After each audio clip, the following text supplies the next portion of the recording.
Hello and welcome to the Blender Harvest. In this video I'm going to continue with scale tool. For example, in this scene I wanted to rescale these cookies. I'm going to press shift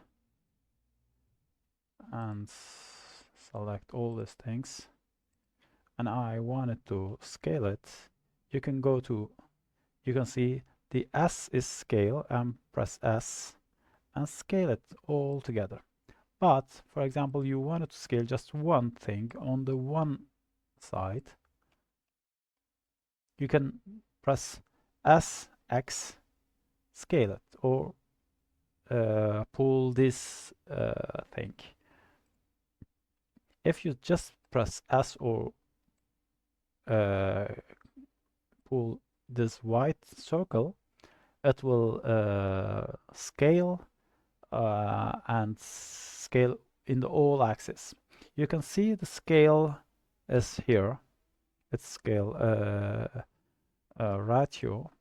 You can press 0.9, 0.8, for example 0.56.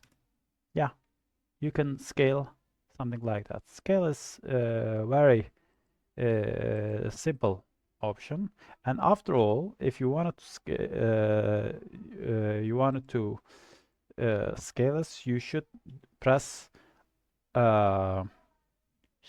Control A and scale it to make it scale. I'm going to explain why it is important later. Thanks for watching, and subscribe my channel, hit the like button. See you at another video.